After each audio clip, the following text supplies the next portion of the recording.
Y+ സുരക്ഷ മറ്റൊരാൾക്ക് നൽകിയെന്നോ അല്ലെങ്കിൽ ആർക്കെങ്കിലും Z സുരക്ഷ നൽകിയെന്നോ നിങ്ങൾ പലതവണ കേട്ടിട്ടുണ്ടാകും.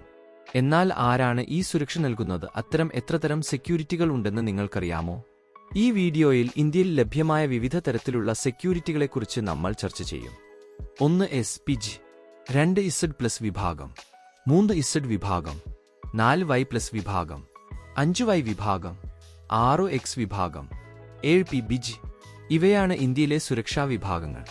ഇന്ത്യയിൽ ആഭ്യന്തര സുരക്ഷ എന്നത് ഇന്ത്യൻ ഗവൺമെന്റിന്റെ ആഭ്യന്തര മന്ത്രാലയത്തിന്റെ ഉത്തരവാദിത്തമാണ്. അതിനാൽ ഇന്ത്യയിലെ വേബികളുടെയും സുരക്ഷയും അവരുടെ തന്നെ ഉത്തരവാദിത്തമാണ്.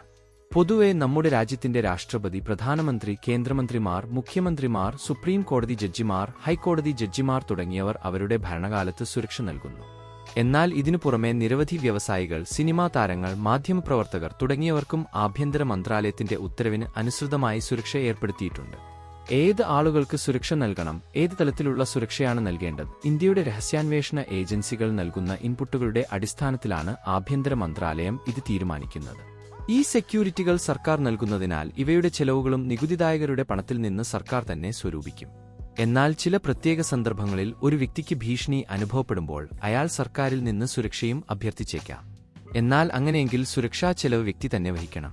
ഇന്ത്യൻ പ്രധാനമന്ത്രിയുടെയും അദ്ദേഹത്തിന്റെ അടുത്ത കുടുംബാംഗങ്ങളുടെയും സുരക്ഷയ്ക്കായി നിയോഗിച്ചിട്ടുള്ള ഇന്ത്യൻ ഗവൺമെന്റിന്റെ ഏറ്റവും പ്രശസ്തമായ പ്രത്യേക സായുധ സേനയാണ് SPG.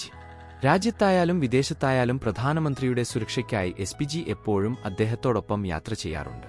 1985 ഏപ്രിൽ 8 മുൻ പ്രധാനമന്ത്രി ഇന്ദിരാഗാന്ധിയുടെ കൊലപാതകത്തിന്റെ നിർഭാഗ്യകരമായ സംഭവത്തിനു ശേഷം പ്രധാനമന്ത്രിയുടെ സുരക്ഷാക്രമം ശക്തിപ്പെടുത്തുന്നതിനായി ഇത് രൂപീകരിച്ചു. ലഭ്യമായ എല്ലാ സെക്യൂരിറ്റികളിലും ഏറ്റവും ചെലവേറിയ സുരക്ഷാ സേനയാണ് SPG. ഏകദേശം 429 കോടി രൂപയാണ് SPGക്കുള്ള വാർഷിക ബജറ്റ് വിഹിതം. SPG കമാൻഡോകൾ ഉപയോഗിക്കുന്ന ഉപകരണങ്ങളിൽ FN-2000 assault rifle, FNB-90 submachine gun, Glock 17 pistol, inbuilt communication സംവിധാനമുള്ള ഡാർക്ക്വൈസർ ഗ്ലാസുകൾ, സൺഗ്ലാസുകൾ, light weight Kevlar brief case അടിസ്ഥാനമാക്കിയുള്ള മടക്കാവുന്ന സംരക്ഷണ കവചം തുടങ്ങിയവ ഉൾപ്പെടുന്നു. 2 മെഴ്സിഡസ് മേബാക്ക് SS50 ഗാർഡ്, 3 കവചിത BMW 7 സീരീസ് സെഡാനുകൾ, 4 കവചിത റേഞ്ച് റോവറുകൾ, 8 BMW X5, 6 ടോട്ട ലാൻഡ് ക്രൂസറുകൾ, 2 ഫോർച്യൂണറുകൾ എന്നിവ ഉൾപ്പെടുന്ന നിരവധി വാഹനങ്ങളാണ് പ്രധാനമന്ത്രിയുടെ വാഹനവ്യൂഹത്തിൽ ഉൾപ്പെടുന്നത്. Z+ സുരക്ഷ വിഭാഗം. മുൻ പ്രധാനമന്ത്രിമാർ, പ്രധാന കേന്ദ്രമന്ത്രിമാർ, ചില മുഖ്യമന്ത്രിമാർ, ചില സുപ്രീം കോടതി, ഹൈക്കോടതി ജഡ്ജിമാർ തുടങ്ങി മറ്റു ചില വേബികൾക്ക് മാത്രം പൊതുവെ നൽകുന്ന സുരക്ഷയുടെ ഇന്ത്യയിലെ രണ്ടാമത്തെ ഉയർന്ന തലമാണിത്. സുരക്ഷാ കാരണങ്ങളാൽ ഈ സുരക്ഷ നൽകിയിട്ടുള്ള ആളുകളുടെ പട്ടികയെക്കുറിച്ചുള്ള കൃത്യമായ വിവരങ്ങൾ ലഭ്യമല്ല. 55 പേർ ഈ സുരക്ഷയിൽ ഏർപ്പെട്ടിട്ടുണ്ട്. അതിൽ 10 പേരെങ്കിലും NSG നാഷണൽ സെക്യൂരിറ്റി ഗാർഡ് കമാൻഡോകളും മറ്റ് ഉദ്യോഗസ്ഥരും മറ്റ് സായുധ സേനകളായ CRPF, CSF മുതലായവയിൽ നിന്നുള്ളവരാണ്. കമാൻഡോകൾ ഹെക്ലർ കോച്ച് MB-5 മെഷീൻ ഗണ്ണും 9 mm പിസ്റ്റളും ഉപയോഗിച്ച് കവചിതരാണ്. കൂടാതെ എല്ലാ അംഗരക്ഷകരും ആയോധനകലകളിലും നിരായുധരായ പോരാട്ടത്തിലും പരിശീലനം നേടിയവരാണ്. 5 അതിലധികമോ എസ്കോർട്ട് ബുള്ളറ്റ് പ്രൂഫ് വാഹനങ്ങളും ഈ സുരക്ഷയിൽ നൽകിയിട്ടുണ്ട്. Z+ സെക്യൂരിറ്റിയുടെ മൊത്തത്തിലുള്ള ചെലവുകൾക്ക് പ്രതിമാസം ഏകദേശം 20 ലക്ഷം രൂപ ചിലവാകും. Y സുരക്ഷാ വിഭാഗം. ഇന്ത്യയിലെ 5ാമത്തെ ഏറ്റവും ഉയർന്ന സുരക്ഷാ തലമാണിത്. ഈ സുരക്ഷയിൽ 8 ഉദ്യോഗസ്ഥർ ഉൾപ്പെടുന്നു. അതിൽ കുറഞ്ഞത് 2 കമാൻഡോകളെങ്കിലും ഉൾപ്പെടുന്നു. റൊട്ടേഷണൽ അടിസ്ഥാനത്തിൽ എല്ലാ സമയത്തും വ്യക്തിക്ക് സമീപം താമസിക്കുന്ന 2 പേഴ്സണൽ സെക്യൂരിറ്റി ഓഫീസർ ഇത് വാഗ്ദാനം ചെയ്യുന്നു. ഈ സുരക്ഷയിൽ 3 വാഹനങ്ങൾ നൽകാം. Y സെക്യൂരിറ്റിയുടെ മൊത്തത്തിലുള്ള ചെലവുകൾക്ക് പ്രതിമാസം ഏകദേശം 10 ലക്ഷം രൂപ ചിലവാകും.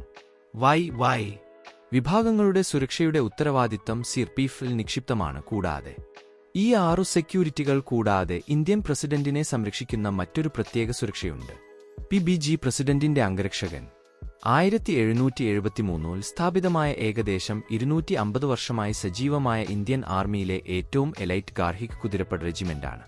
ഇന്ത്യൻ പ്രസിഡന്റിനെ അകമ്പടി സേവിക്കുകയും സംരക്ഷിക്കുകയും ചെയ്യുക എന്നതാണ് PBGയുടെ പ്രാഥമിക ഉത്തരവാദിത്തം. PBGയുടെ കമാൻഡിംഗ് ഓഫീസർ എല്ലായ്പ്പോഴും ഇന്ത്യൻ ആർമിയിൽ ബ്രിഗേഡിയർ അല്ലെങ്കിൽ കേണൽ റാങ്കിലാണ്. PBGയിൽ നിയമനം ലഭിക്കുന്നതിനുള്ള അടിസ്ഥാന ഉയരം 6 അടിയാണ്. Mercedes Benz S class Pullman guard, കറുത്ത മെഴ്സിഡസ് ബെൻസ്, BMW കവചിത ലിമോസിൻ, നിരവധി ടാറ്റ സഫാരികൾ, ടാറ്റ സുമോകൾ, മഹീന്ദ്ര സ്കോർപിയോസ്, മാരുതി ജിപ്സികൾ, ടൊയോട്ട എന്നിവ ഉൾപ്പെടുന്ന 50ലധികം വാഹനങ്ങൾ രാഷ്ട്രപതിയുടെ വാഹനവ്യൂഹത്തിൽ ഉൾപ്പെടുന്നു. Mitsubishi Pajeros, Royal Enfield Bullet motor സൈക്കിളുകൾ, മിനിമം ഒരു ആംബുലൻസ് തുടങ്ങിയ രാജ്യത്തെ വിവിധ വ്യക്തികൾക്ക് അവരുടെ ഭീഷണി സംബന്ധിച്ച് നൽകുന്ന ഇന്ത്യയിലെ വിവിധ തരത്തിലുള്ള സെക്യൂരിറ്റികളാണിത്.